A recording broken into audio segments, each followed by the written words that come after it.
Get the cameras on.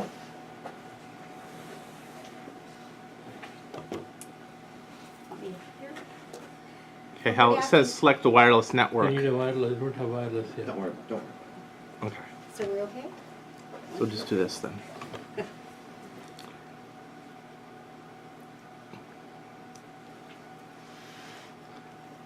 Where are you going? No connect.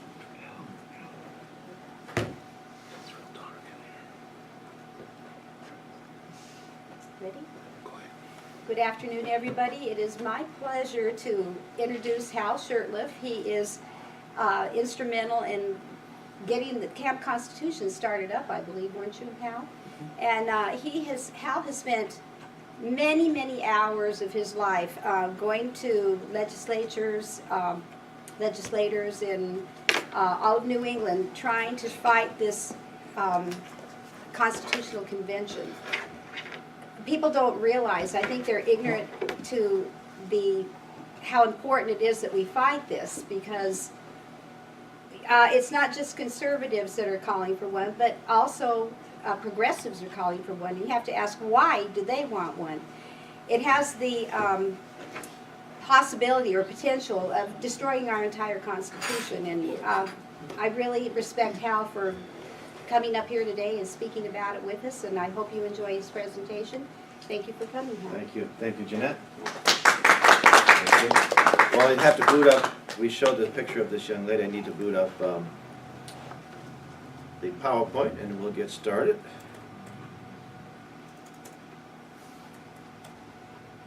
There we go. Okay. So the presentation is the problems of an Article 5 convention. And by the way, I want to thank you very much for having me up here. Dr. Kishore's gracious invitation and this wonderful lunch that Jeanette put on, and all of you good folks for giving us some time, giving me a couple of hours worth of your time. This presentation is about 45 minutes, 50 minutes, so I get pared down a little bit. And tonight I'll be down in Brunswick, Maine, giving a presentation on Agenda 21. So another very important issue. So let me just start. First off, let me say what Article 5 is. The U.S. Constitution has 7 articles and 27 amendments. If you remember that, you'll know more than most postgraduate students that study constitutional law. Anyway, let me just read the Article 5. The Congress, whenever 2/3 of both houses shall deem it necessary, shall propose amendments to this Constitution, or on the application of the legislators of 2/3 of the several states, shall call a convention for proposing amendments, which in either case shall be valid to all intents and purposes, also as part of this Constitution. When ratified by the legislatures of 3/4 of the several states, the term several states means all the states. We don't use that terminology anymore. Exactly. Or by conventions in 3/4 thereof, as the one or the other mode of ratification may be proposed by the Congress, provided that no amendment which be made prior to the year 1808 shall in any manner affect the first and fourth clauses of the 9th section of the first article. You got that one? That's a little confusing, isn't it? And that no state without its consent shall be deprived of its equal suffrage in the Senate. So the 2 ways to change the Constitution, to amend it, is where 2/3 of both houses propose the amendment, and then it goes for the states for ratification, either by legislators or by Congress can say ratifying conventions. They did that with the 21st Amendment, which repealed the 18th Amendment, because they thought there were still a lot of dry states. Like Maine was the champion of the dry state, by the way. It was one of the first dry states. And they didn't think they'd get 3/4, so they decided to ratify conventions. And you also have to note here, it says that the purpose of this convention is to propose amendments. That's it. It doesn't say one amendment, or it doesn't say this particular topic. It just says amendments. Okay, so that's the important thing to know. The other part about 1808, that was the importation of slaves. And by 1807, Congress wrote a law and passed a law, it was signed in, that they could no longer import slaves. So that part of it was no longer valid after 1808. So let me give a little history of an Article 5 convention. I'm just going to, it's like 5 hours of presentation, but I'm going to pare it down to about 5 minutes. New Hampshire was the 9th state that ratified the U.S. Constitution. I think it was in June of 1788. Congress didn't actually adjourn until the following January, I believe, early January. But that was the law of the land. 2 states actually had applications for a convention, Virginia and New York. And actually it was interesting, John Hancock, who was the governor of Massachusetts, was strongly against one, and he sent a circular letter to all the different states saying why it wasn't a good idea. But so that was the first. 2 states had applied for one way back in 1788, 1789. From about 1890 to 1915, applications for, I use the term Constitutional Convention, or Article 5, for the direct election of senators, we were 2 states away. We only had, I think we had 48 states, or 40, Arizona came in 1912. But what happened was, Congress said, okay, they probably didn't want a convention, so they passed the amendment thinking no states, people in the states aren't dumb enough to actually take a power away from them. And they did. They, the states, 3/4 of the states passed the 18th, the direct election of senators, the 17th Amendment. And that was actually a big power transfer, because prior to that, state legislators would vote for the U.S. senators.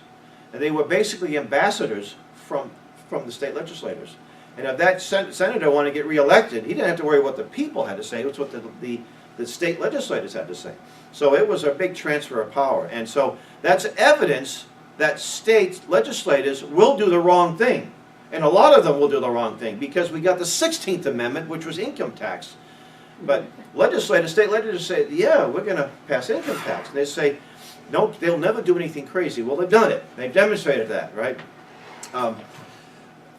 There was a number of different movements to pass Article 5.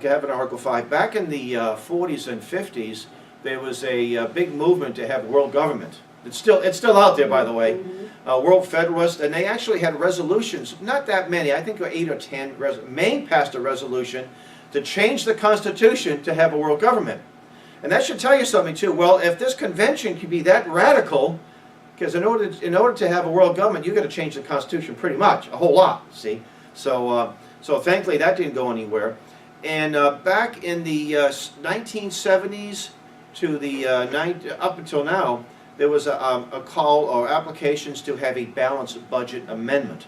Now that sounds, if you're a fiscal conservative or conservative limited government person, you say, well, why would you be against a balanced budget amendment? Well, there's a number of reasons why. First off, it doesn't mean you're not going to raise the taxes. Or, like the state of Maine, I think 30 to 40% of your state budget's paid by the federal government. It shouldn't be, but it is. So you might have to cut all that, you see. So there's, Congress can simply just monetize the debt. Say, we don't have enough money to pay the taxes, we're just going to print more money up. So it's not going to really we need a constitutional budget. So that's really the issue here. Not only that, but you can't limit an Article 5 convention to one topic. And that once the delegates sit, they can pretty much do what they want. They don't have to listen to the state legislators, and I'll get into that a little bit. So we were actually 2 states away in the late 80s, and a number of states rescinded their applications. In 1989, Nevada said they actually rescinded theirs because they said the information we were getting was fraudulent. It was very strong wording. And Nevada just recently rescinded all of their applications. From 2000 to 2010, a number of states rescinded, and not just maybe one, but some states had maybe 7 or 8 applications that go back from the 1700s.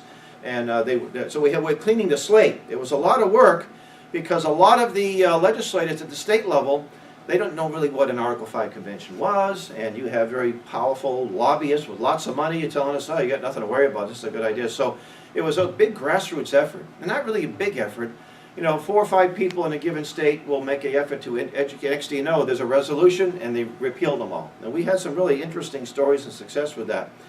So 2011, this was when the most recent campaign started. It was sponsored by 2 men, Larry Lessig, who was a left-wing law professor at Harvard. When you say Harvard law professor, the term left-wing should automatically be included in that. It should go without saying, right? Yes. I don't know there are too many right-wing law professors at Name Harvard. one. They wouldn't be there very long if that were the case. Lessig was an advisor to Obama. In the early 90s, he wrote an article for, I think it was Texas Law Review, where he said we need a new constitution. Let's see, what else? He was, I have a video of him speaking at some company, and he was showing a video openly mocking Jesus Christ. I thought was pretty funny, mocking him. Then when I let him know about it in a message, he said he didn't understand why people thought it was, some people were offended by it, So, and the other man that co-founded it was a man named Mark Meckler. Mark Meckler became the founder of Convention of States. At that time, he was the head of I think Tea Party, the National Tea Party group. And it wasn't, the Tea Party group was not a monolithic. It wasn't one person running it. It was hundreds of local groups. And his group was trying to be an umbrella group. And I think that's what made the Tea Party group strong. Because if you had a Tea Party group here that was maybe just interested in getting moderate Republicans elected, some people have to start their own group, and did their thing. So that was why I think it's a good idea. You might have common agendas, but you don't have one person directing the whole thing. See, so, and in 2012, Goldwater Institute. Now that was named after the late Barry Goldwater. I think at this point his son runs it. And Barry Goldwater was against an Article 5 convention. It's kind of interesting that this organization, they promoted something called Compact for America. And it was, anything that takes more than an hour to explain isn't probably worth, but it was something where the states would already have their amendments, and they would just meet, and governors would meet, and they would just propose this and be done. They only got a few states, I think, that passed it, so I don't think that one's going anywhere. 2013 and 14, Wolfpack. Now, Wolfpack was founded by a man named Cenk Uygur. Does that name sound familiar to you? Soros does. You've heard of a YouTube channel called the Young Turks? Good. Don't watch it. Don't give them any more likes or views than they need, right? No, I'm just kidding here. But Cenk Uygur was actually at this event at Harvard. I tried to get there as a panelist. It was billed as both sides. Well, there's only two sides. You're either for one or against one. You can't have half a convention, right? And they never returned my phone calls or my emails. But I did get media credentialed. I was there. A friend of mine was there on a Saturday, and he handed me his credentials. So his name was Tom Edlum. So I was Tom Edlum on Sunday. We could not interview anybody inside the school. We had to interview people outside. Well, I'm out there. And actually I had two friends. One guy was passing stuff outside and had someone else kind of working the crowd and sitting in on some of the functions and reported back. But I did get Larry Lessig, and I recognized Larry. I didn't recognize Cenk Uygur. I didn't know who this fellow Cenk was. I've known since then. He's not a very nice fellow, by the way. He's a Holocaust denier. But you see, it's the Armenian Holocaust that he denies. So that's politically correct. You can deny that and you won't be called an anti-Semite or a racist or anything like that. So you can get away with that one. But and I have my camera on, and Cenk is saying something like, they're talking about different things, and Cenk said, the first convention was a runaway. And Lessig said, yes, ha ha ha, let's hope for another runaway convention. And I have that on, and they'll deny it. But there it was on the video. And actually, it's on Cenk Uygur's YouTube channel. So, and again, Cenk is a man of the far left, so-called. I hate to use the word progressive. There's nothing progressive about socialism. Go to Detroit if you think social. Go to Cuba and see how progressive it is there. The cars are all. But if you're an antique car collector, oh man, it's like every day's a car show, right? That just shows you the great cars they built in the 50s. They're built to last, right? Now here are some. Oh yeah. So today there are, and I'm going to when I wrap up, I'll repeat this. Right now there are 28 applications for an Article 5 convention. You need 34. The saving grace, most likely that because of the applications, they're old. Some of them are very old. They go back to the 60s and 70s, and they're not all worded identically. Congress may not acknowledge them. But they may acknowledge them. So we have to act like we're 6 states away. And actually, the last couple of years, 4 states have rescinded all of their applications: Maryland, Delaware, Nevada, and I don't remember the 4th state. So give us a little breathing space. So from 2015 until present day, there have been numerous applications for different Article 5 for different purposes in the state houses. I'll be talking about Maine's in a little bit. And the groups that are involved, there's a group called Balanced Budget Amendment. I think it's, what's the name of that group? Well, they're pushing that. Wolfpack is pushing an amendment that will basically rewrite the First Amendment. It wants to do away with this concept called corporate personhood. Then you have ALEC, American Legislative Exchange Council, which is a very well-funded entity. They mainly appeal to conservative Republicans. And then, of course, Convention of States.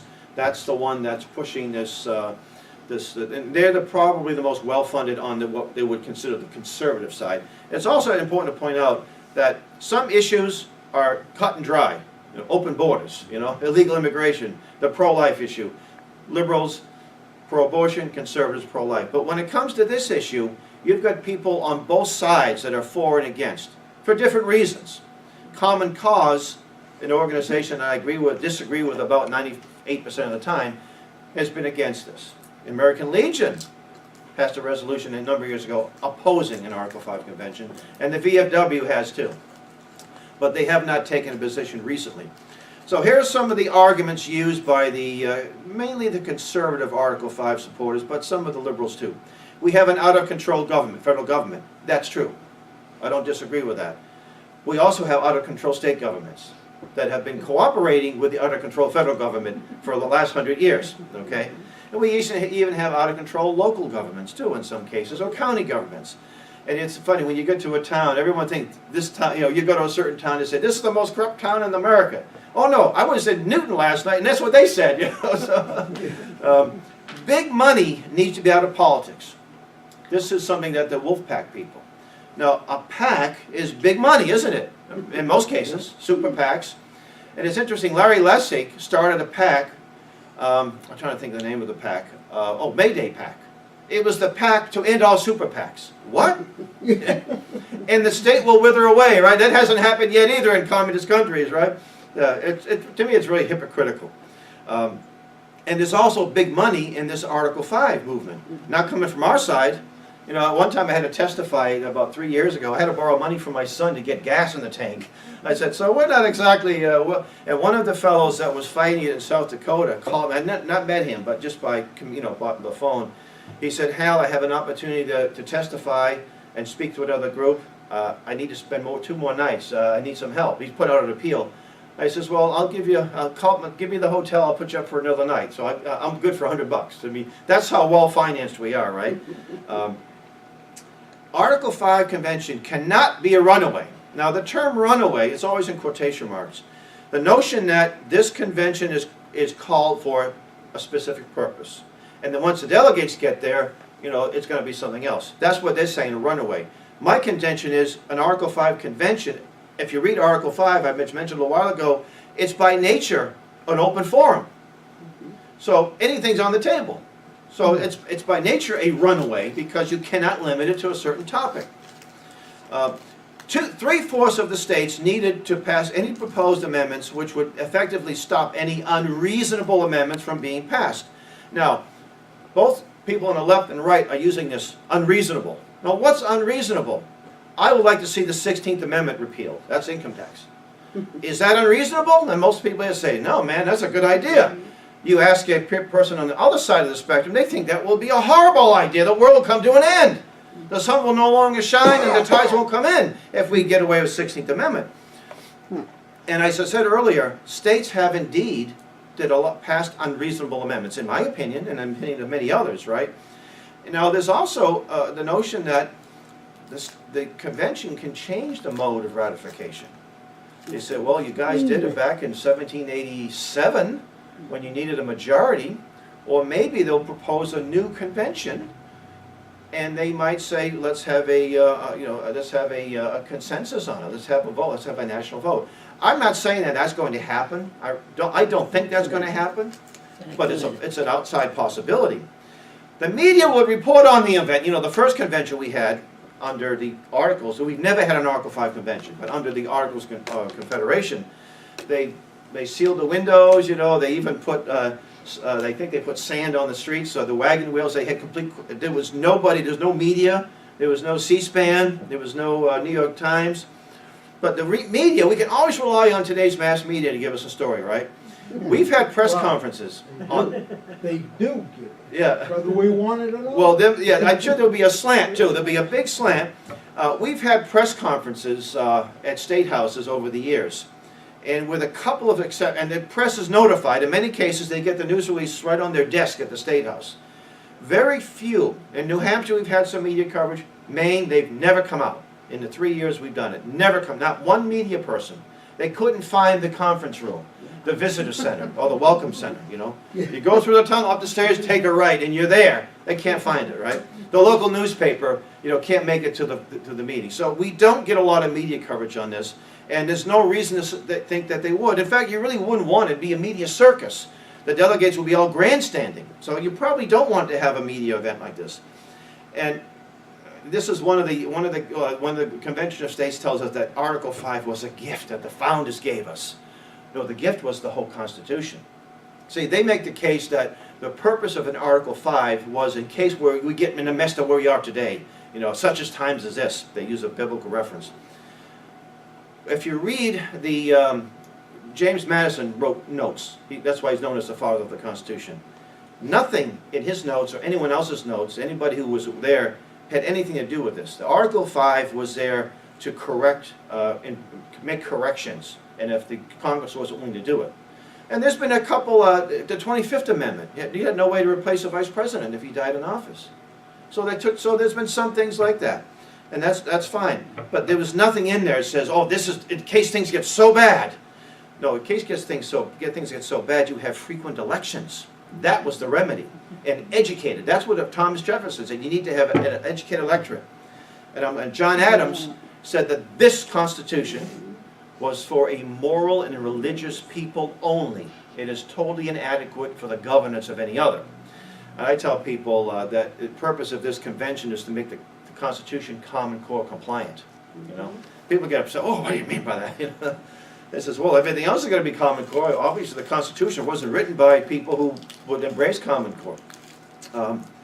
States need to restore the balance of power. They do. And how do they do that?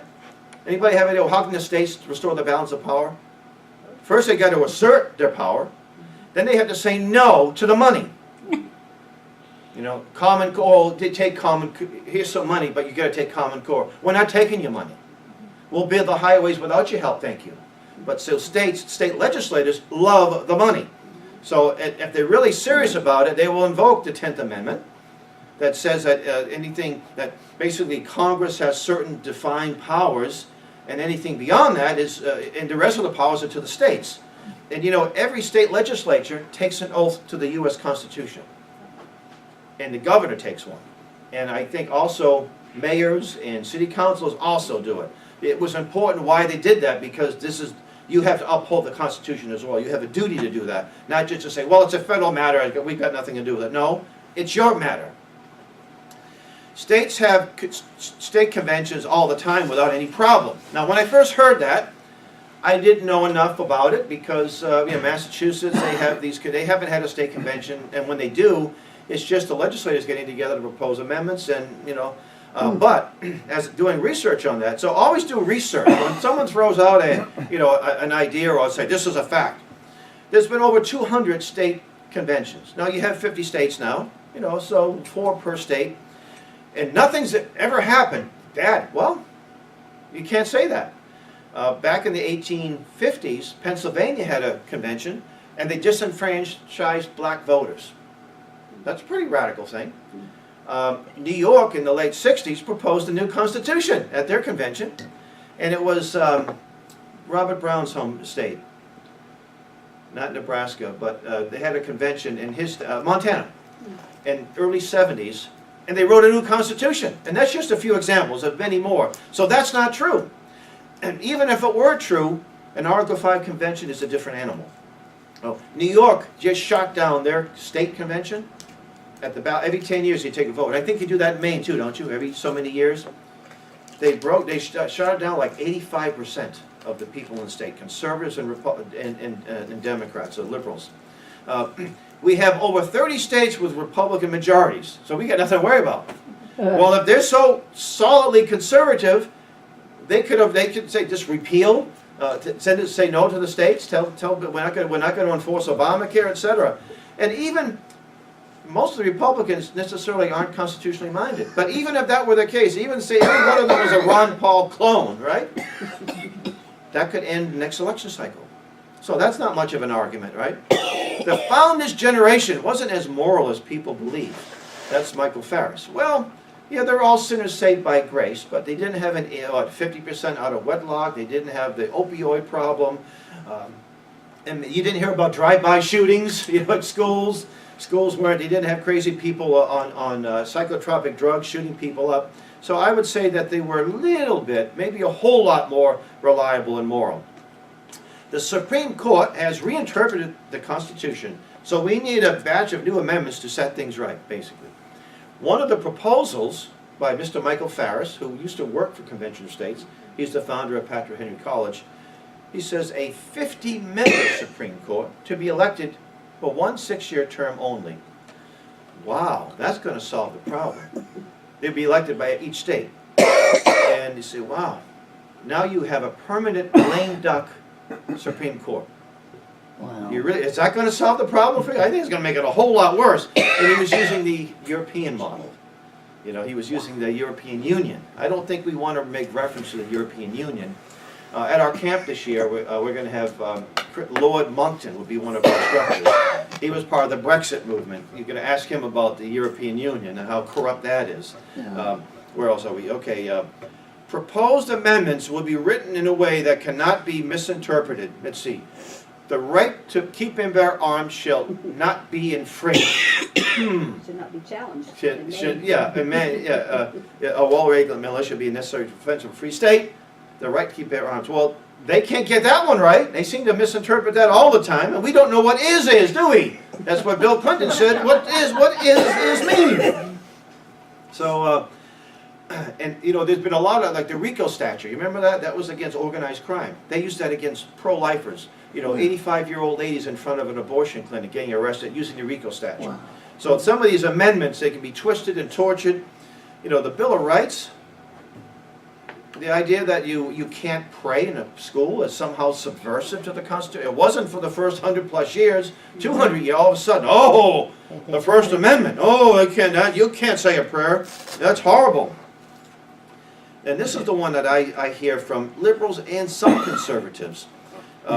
The Constitution is outdated and no longer valid for our times. That's why we need to be Common Core compliant, right? It was written by Eurocentric, dead white males, 200+ years ago, right? Now, I have a little fun with this. I said, when was the Communist Manifesto written? No, I said 1848. Oh, okay, 1848, all right. Who wrote it? A dead white Eurocentric male. I said, so is that valid too? And you get a little trick, because if they're on the left-wing side, I said, so is the Communist Manifesto, should that be replaced too? What about the 10 Commandments? Well, he wasn't a Eurocentric, he was more Asian-centric, right? But, well, it was written by God, but introduced by Moses. So that's probably kind of old too. So that goes out the door, right? In fact, I believe the Constitution is more valid now than it ever was, because it really deals with human nature. And as King Solomon said, nothing new under the sun. Nature doesn't. We may have all kinds of new contraptions and inventions and devices, that the founders never even envisioned. But they gave us a patent office to protect, so they knew there'd be innovations. And so the idea that it's outdated is just the opposite. It's more, and we have a need. It's the population grows. We have more of a need to decentralize government. New amendments will force the federal government to obey the Constitution. And they obey some of them, like they always like the one that gives us income tax. That one they obey that one to the hilt, right? So that's kind of one they'll always obey that one. Yeah, so new amendments, this is what Mike Farris, he has a little video on the Convention of States. He said, we don't have to change the personnel, we got to change the structure. Yeah. The personnel aren't the problem. Well, the personnel are the problem. So I'm 6 foot tall. In my younger day, I could hit a basketball rim. I couldn't slam dunk the basketball. I suppose if I worked hard enough, I might be able to do it. But, so I'm not going to make the team because you have to be able to slam. So what do? Lower it about 2 feet, and I'd be looking like Michael Jordan. So I say what we're trying to do is lower the net. Or if you can't pass the test, you lower the standards. So everybody becomes a constitutionalist. Nancy Pelosi will be the next Ron Paul if we rewrite all these things. But that's what they're saying here, right? Congress has a 6% approval rating. That might be a little lower, a little higher by now. This was a few years ago. That was what Wolfpack said. But everyone loves their congressman or woman. But we hate all the yellow ones. Vote them out. Every 2 years. Vote them out if you don't like them. And some are voted out. We have to do something to solve the problem. Yes, we have a fire over here. Well, let's see. Should I put water on it? What if I throw some gasoline on it? You know, well, I'm doing something. You remember, some of you remember the Nixon wage and price controls. I was a young guy, but I remember it. So I got a few people younger and some older. I remember the argument was, well, at least he's doing something. Yeah, but he's doing the wrong thing and making matters worse. How about this one? We can make history. I had somebody come to the house stumping for Mayor Menino. When Menino was running for mayor of Boston. He'll be the first mayor from Hyde Park. I said, I don't care where the guy's from. He's not getting my vote. You know, I'm not making Hyde Park history. I'm not voting for him, you know. So that's just an emotional. And there's a lot of emotion here, too. You know, you have to, we're emotional creatures, but let's base it on facts, you know. Only well-financed fringe groups oppose an Article 5 convention. That was said by a Wolfpack. Somebody from the far left is accusing me of being a well-funded fringe. When I testified, I said, I don't know who they are, but my van has over 200,000 miles. I could use an upgrade, so if you're in the room, I'll be happy to take the check, you know. States will have control over the rules and pass laws restricting their delegates. Have actually passed what they call the wayward delegate. I think a few states have actually passed them. They are null and void.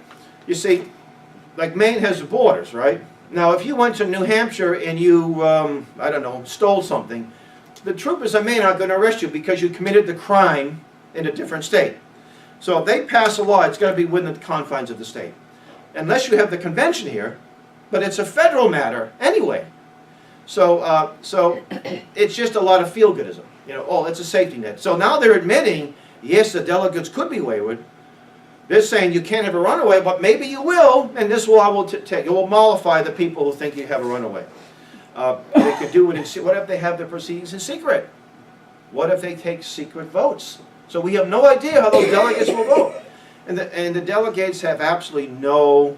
The state legislators have no control over the. Once they're chosen, either by a ballot box or by the state legislators, they go down there. They don't have to listen to their state legislators at all, and that's an important point because somehow they think they do. Some of the legislators think, "Oh, we'll have control over them." You won't. Agreements made at various conferences, and they've had a few. They've had a Mount Vernon Assembly and Mount Vernon Assembly. They had one in Arizona. They had these mock conventions, and this is what we're going to do. Well, that's fine, but once we sit down at a convention, those things go out the window, because some of these things, folks think, we're going to hold this at Patrick Henry University. I'm being a little hyperbole here, okay? And it's just going to be us fellow conservatives that will be at this convention. Nobody else. That's not reality. And here are some of the groups. Now, opposing something and supporting it doesn't make it right or wrong, okay? I know there's a in logics, just populum argumentum. Just because a lot of people support it doesn't make it right or make it wrong. So. And I know that Convention of States, oh, this guy just came out in favor of it. This guy, oh, wow, Ben Shapiro just, oh, we have to support one now because he supported one. No, not necessarily. The ALEC, which is called the American Legislative Exchange Council, and they are funded by the Koch brothers, by the way. Friends of an Article 5 is a smaller group. I think it's just like 1 or 2 people. But they can be, I met the guy who runs it. He's a very obnoxious guy. And he doesn't like Convention of States, so they don't like each other. It's kind of funny how they're... Convention of States is one of the I say the more well-funded ones, and they have a number of people, and I'll talk about a few of them in a few minutes. The Wolfpack, I mentioned Cenk Uygur. There's a left-wing group called Move to Amend, the Cato Institute, which comes out with a lot of good stuff. They're sort of libertarian-minded. The Goldwater Institute, the Coffee Party was supposed to be the answer to the Tea Party. There was a Coffee Party rep at that event in 2011. National Governors Association, now this one I really like, okay? They hold the patent to Common Core. There's two groups, and they're one of them. And they want to get federal government out of their hair. Then why are you promoting Common Core? You're hypocrites, okay? National term limits, that's one of the groups passing. They want to get a balance, they want to get a term limit amendment or convention. Single payer Vermont, there's a lot of these kinds, there's hundreds of these, but just bringing out a few of them. We the People Maine, that's a liberal group. They're promoting the wolf pack. And they got media coverage a few years ago. They got a nice big article. That same reporter wouldn't give us a time of day. Alliance for Democracy. And here are some of the, I mentioned Mark Meckler, Alan West. I think Alan West is a pretty good guy. He's a former congressman from Florida, a veteran. He's fought in the Iraq War. Glenn Beck, I used to like Glenn Beck. And this one didn't endear him to me, but he's really gone off the rails. Sean Hannity, Mike Farris, I mentioned him before. And these are some of the folks here, Mr. Farris, Hannity. Rob Nadelson is a retired law professor in Montana, and he's been contradicting himself, and he'll say like this particular decision, it means this when it's just the opposite. But he's the guy, he's the go-to guy for the people supporting Article. He's their top scholar, and he even said a convention, they can change the rules when they get this convention. Now this is Mark Meckler. He's the big guy in the block when it comes to Article 5, and he actually is affiliated with some left-wing groups, very strongly affiliated. This is a group called Living Room Conversations. If you go online and you'll see it, they actually use the Delphi technique. And what is a conservative involved with this group? He's endorsing the group. He's one of their champions. So if you see my name on a left-wing website endorsing this left-wing group, won't you say, Hal, you're saying you're a constitutionalist? What are you doing hanging out? I mean, I would go to them and say, hey, this is what we stand for. We want you. Well, we'll try to win them over, but I wouldn't join their group. And he actually makes the best case against an Article 5 convention. I love it. I'll bring this up when I testify sometimes, right? And I won't go over it, but I'll just, he said that I am an enthusiastic champion for living room conversations because over the last several years, I've come to realize that the largest divide in this country is not between the citizens of one party or another, but between the citizens and the ruling elite in Washington, D.C. and the state capitals. So, he's saying there's a ruling elite, but I don't disagree with that, at state capitals. But the state capitals are the ones that would be calling for, applying for an Article 5. Why would you want those ruling elite at your convention? See? He works with Van Jones, too. We all know who he is, right? And he likes to play the Soros card. Oh, George Soros supports an Article 5 convention. Well, then why do you hang out with Joanne Blades of MoveOn.org? She's part of this group too, you see. So it shows me that he's trying to be all things to all people. There's Van Jones. He's on MSNBC or is it CNN? He's one of their far left commentators. He's actually a Marxist. I think he was so far to the left that Obama even had to jettison him. And that's pretty bad, you know. This was the article that came out in the Bangor News. Main group seeks constitutional convention to affirm that corporations are not people. This is the left-wing group there. When I testified at the house there about 3 years ago on this one, outside it looked like a mini Woodstock, you know, and the Ben and Jerry's was flowing, you know, ice cream was flowing. So the idea that it's only people like us that oppose, no, you've got some people on the left that oppose it. I mean, that support it very strongly. This article came from The Nation magazine. Anybody know what The Nation magazine is? It's another far-left Marxist publication. The U.S. Constitution is over 2 centuries old, and it's showing its age. And it says we need a new constitutional convention. Now let me address that too. Convention of States it's a marketing technique. Oh, it's not a constitutional convention. It's a convention of states. So don't say that term. But it's a term that people have used for 100 years to mean an Article 5. That's what it is. So, but they'll say, oh, I'm against one. I'm against an Article 5 convention. I'm against a constitutional convention too. But Hillary Clinton said that she's against a constitutional convention. All of a sudden, see, Hillary's in your camp. Well, wait a minute. You said it's not a constitutional convention. Well, what is it? You see. So they're playing both sides of the, both sides, speaking on both sides of the mouth. This is something back that came out in the '80s. This book, The Power to Lead. This got a lot of conservatives concerned because this guy, James McGregor Burns, I think he just passed away. He was in his 90s. He was a real power broker. He was not a household name, but if you were a Democratic operative on the way up, He'd been ambassadors, he's trained so many people. He was a professor at Williams College in Massachusetts. He said that our founders were too smart for us. He said they made, basically, I'm paraphrasing, checks and balances. We have to make right what they put asunder. And the best way to do that is through an Article 5 convention, in his own, his own words. So he said, he talked about an igniting crisis. You need, like a crisis to get us into a convention. And you remember Rob Emanuel? Never let a good crisis go. Yeah. And every time there's a horrible school shooting, what do they want to do? They want to have strict gun control. They don't want to have psychotropic controls, but they want to have gun controls. So, and this came out of a, let's see, what publication? National Journal, NTI. A how-to guide to blow up the Constitution. This is one of the worst articles I've ever read. They really hate the Constitution. This is about 3 years old. And they know that an Article 5 convention can do that. This is where the Wolf Pack was founded, Occupy Wall Street. In fact, at that 2011 meeting, there was a representative there. She was a nice upper middle class looking gal, she wasn't somebody, So this Occupy Wall Street wasn't a grassroots movement, it was a movement from the top down. They paid people to have rallies. So I don't know, I want to ally myself with people who, this is what they stand for. This is Mr. Uyghur, Cenk Uyghur, of the Wolfpack founder and the Young Turks, a rather obnoxious individual. This was Ryan Clayton had been his executive director for Wolfpack. Does anybody remember about a month ago, 2 months ago, there was a fellow that was in the Capitol building. Trump had walked by. He was throwing paper Russian flags at him. You remember that?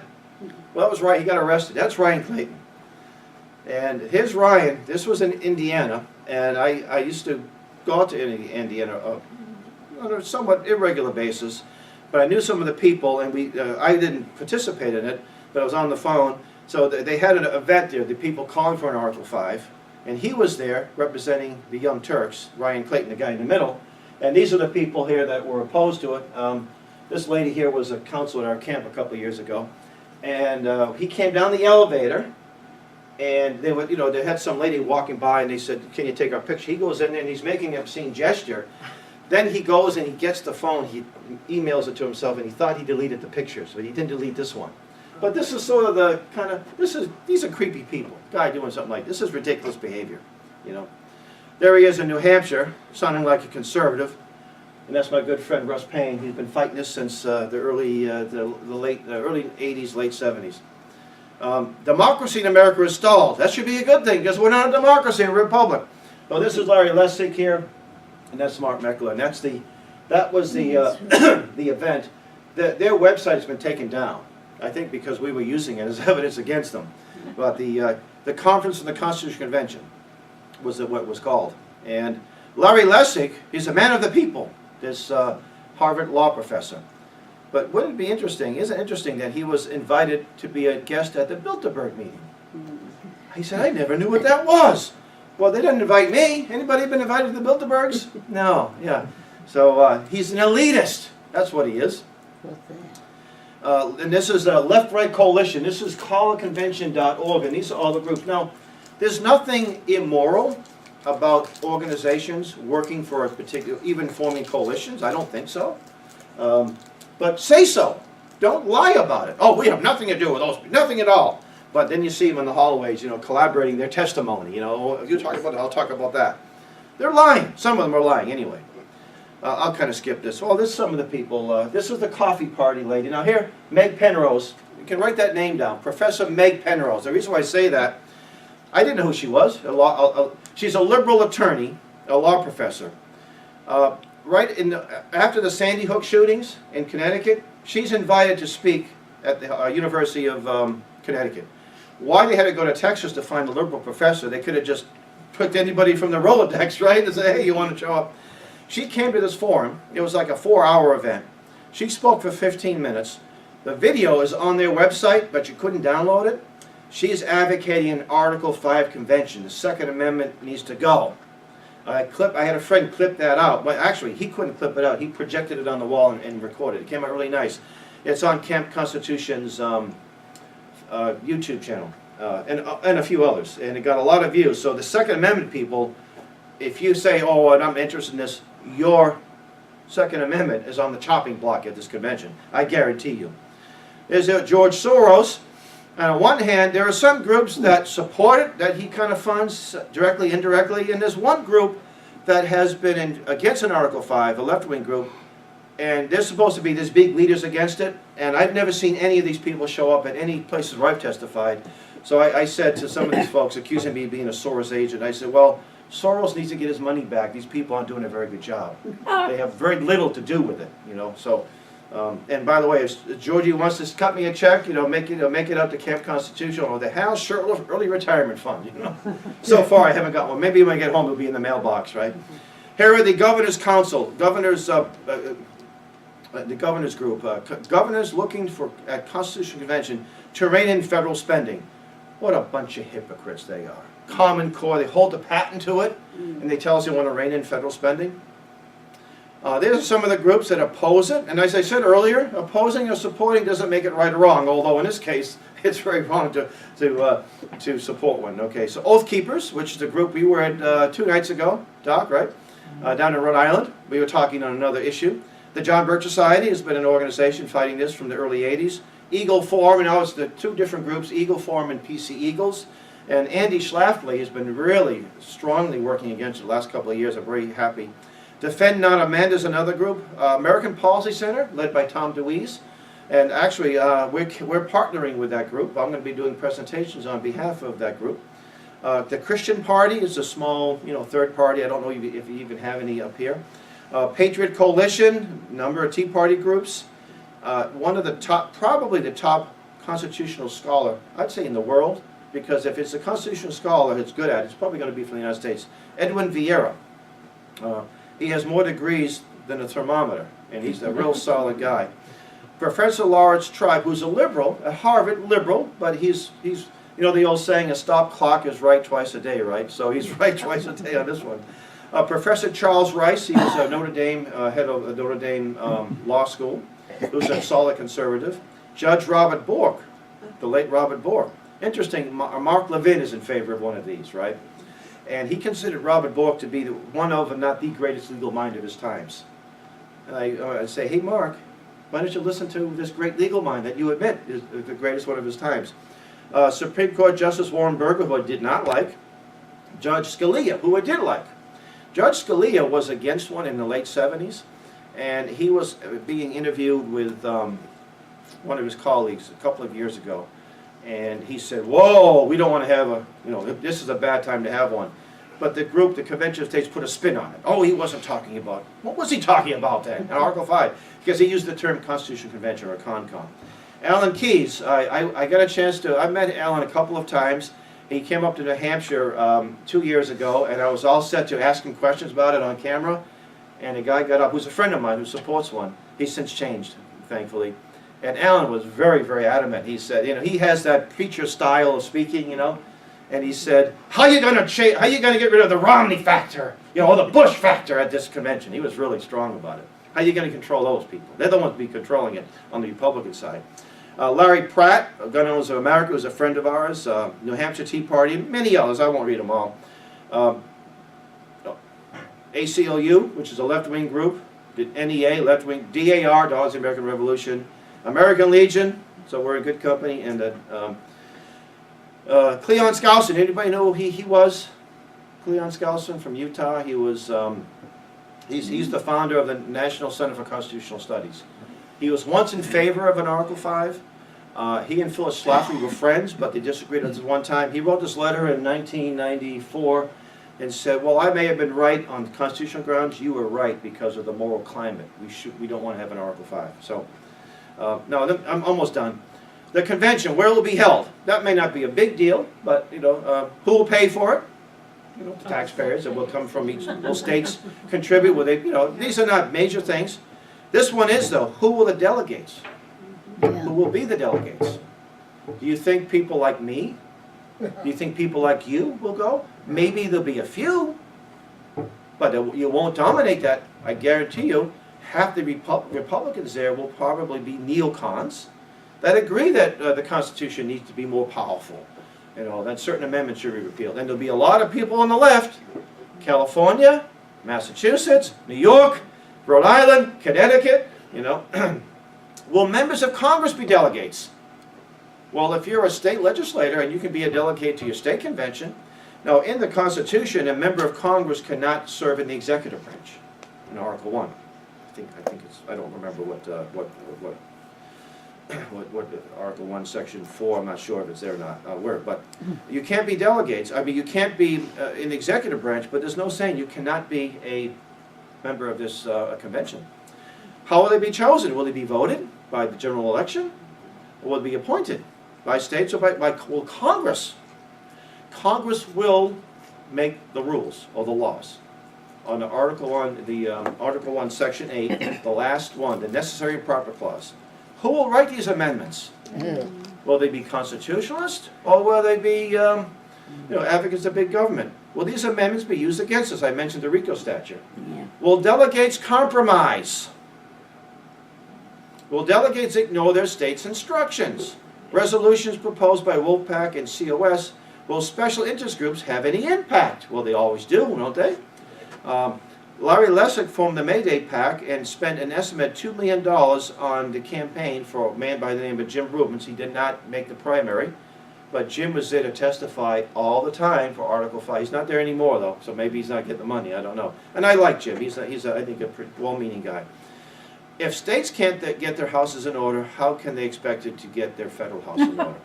You know, what did our Lord say? You know, take the log out of your own eye before you take the speck. In this case, take the log out before you take the forest out of the government, federal government's eye, right?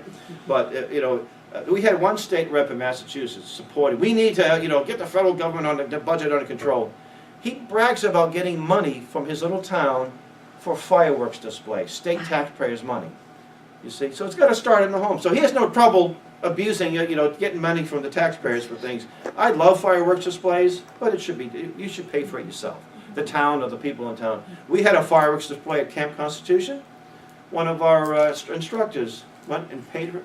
We didn't have the town at Ringe pay for our fireworks. One of our instructors paid for it. Okay?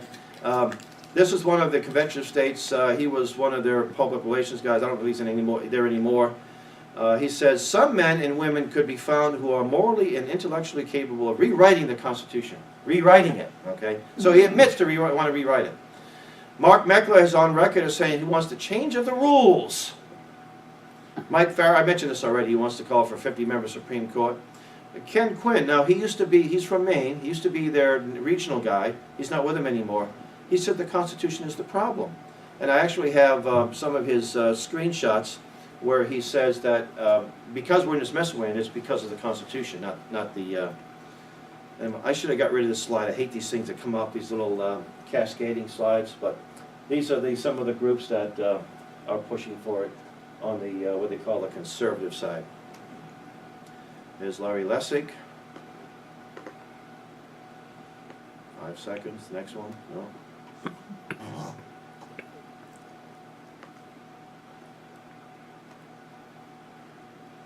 Let's see. Oh, here we go. Okay, this is Ken Quinn's screenshot, and he claimed that he was duped. He used to be against one, but he was duped. Duping means an intentional deception, and that's, to me, it's bearing false witness. Now, I want to bring this up. Then I'm just going to wrap it up. What you can do and where we are. Tom Colburn was a Republican senator from Oklahoma. He is now working for Convention of States as a lobbyist, and I met him in New Hampshire just January 31st. It was a Wednesday. He had grown a beard, so I didn't recognize him. I never met him before. And I would say that he's a pretty honorable guy. He's a medical doctor. I would say I would agree with him on most issues, if not all issues, except this one. He was the last one to testify at the hearing. And he talked about this annotated Constitution. That's the one they use in Congress. The one that's 2,000 pages long, full of Supreme Court decisions and commentary. And I got a chance to meet him. And I said, Senator Colburn, or Dr. Colburn, I said, which Constitution did you use when you voted for the Bush bailout? You remember that? And I thought, oh, he's not going to like that. He says, I was wrong to vote for that. But not only did he vote for it, he defended the vote by saying if he didn't vote for it, the ATM machines would go dry. Okay? So this is my point here. I say, an honorable man, elected by the people of Oklahoma to uphold the Constitution. Perhaps the most important vote he ever took in his career, political career, was that bailout bill. It cost us trillions, several trillions of dollars, right? Corporate welfare. And he failed us. He failed his constituents. Would you trust him to go to a convention, an Article 5 convention? I would not, even though he's an honorable guy. So if you can't trust him, that you know, you're going to trust people you don't know? In New Hampshire, one of the convention of states people accused me indirectly of bribing a state senator. Totally made it up. And I was only able to uncover it because a lady, a friend of mine, she never got it. She was put on their list. She didn't. She said, "I don't agree with this, but I'll." You know, she's my sort of like my spy now. I get their emails when they're up to no good. But they've been very inactive in New Hampshire lately. Not too much. So they were willing to throw a wonderful legislator who is a solid patriot under the bus, and you know, in the image of people that were me and a few others. And it just shows you that this is nasty business, you know, accusing people of bribery. I mentioned a state rep. This guy used to be a state rep up in Lincoln, Maine. He said, "How much did you have? How much did you charge?" You know, I said, "Why? Is there a sliding scale?" You know, I kind of skip over that one and over that one. So where do we stand? As I said earlier, 28 states have applications, live applications. A number of states have new applications pending or new call, but the term application is more appropriate. Wolfpack Convention of States have had numerous proposed resolutions introduced this year, but we have some really good news. The last 2 weeks, New Hampshire, Idaho, Virginia, South Dakota rejected. In Idaho, they put a full court press in Idaho, and they failed by, I think, 10 to 5 in the committee. South Dakota, they had another full court press, and they defeated it by 2 votes. New Hampshire was a big surprise to me. They had passed this resolution in both the Senate and the House in the committees. They killed it, they tabled it at the full House. But every year it goes through this committee. Last year the committee said, no, we don't want this anymore, 11 to 6. Just a few days ago, 17 to 1. So Wow. I'd like to believe that even with all the money they have, a little bit of truth goes a long, long way. And when we testify, you know, what they do is they'll have 3 different resolutions, 3 different weeks. And the people who support it, yeah, we're taking the time off, we'll be there. And some of them are full-time lobbyists. But the people that work for a living, you know, have jobs, they can't take 3 Wednesdays off in a row. Can't do it. So we testify, we almost always outnumbered. But nevertheless, when we were up in Maine, we were outnumbered 10 to 1. But we had a real constitutional attorney. This little lady, you know, with a big, looked like a librarian, Debbie Stevens. She was dynamic. And I think the testimony had a big impact. So we're looking in Maine, and I'll talk about what's going on here in Maine. And I'll put this in an email to you. I actually have it's a Word document, but it has hyperlinks to go to a video or an article on the subject. So if I just gave you a sheet, it'd all be dead links, of course. You wouldn't be able to do anything with it. I do have some handouts here on Article 5. But if you want, I can email you this in the Word document. It has there are 2 resolutions. One they heard yesterday, and one last week. Did have people, I think maybe 2 weeks ago. We had people testify. The saving grace is it takes 2/3 of the House and Senate to pass a resolution. 2/3 is hard to get. See, most resolutions don't have any teeth in them. You know, they might be honoring the commander of a local post or something like that, or you know, Joe's barber's retiring after 80 years of cutting hair, things like that, and they're good. And not too many people are going to say, "Oh, I don't want to honor Joe the barber, who's been a model citizen." So, but this has teeth to it, and it's going to be very hard to pass. But we still have to communicate with our elected officials on that. Letters to the editor, post information on social media. I have that video clip of Meg Penrose, and I can each send that in a link, and you can send it to your, people who belong to various gun organizations. Host an event like this in your town. Get a resolution passed by your civic or patriotic group. You don't have to. You can, if you have a local club, they can pass a resolution. Clubs do it all the time, and then they transmit that to the legislatures. They say, "Oh, instead of one phone call, there's 1,000 people in that club." Oh, wow. Because the American Legion, they pass resolutions at their annual convention, and that has some impact on people. A lot of politicians do the wet finger test. They say, "Should I vote for this or not?" Well, who cares about this? No one say anything, then nobody cares. I'll vote for it. People don't like it, I better not vote for it. And we've had some people, that my friend in New Hampshire come up to me, he said, I'm backing off this one. He had been a sponsor last year. Maybe because he's getting a lot of heat, so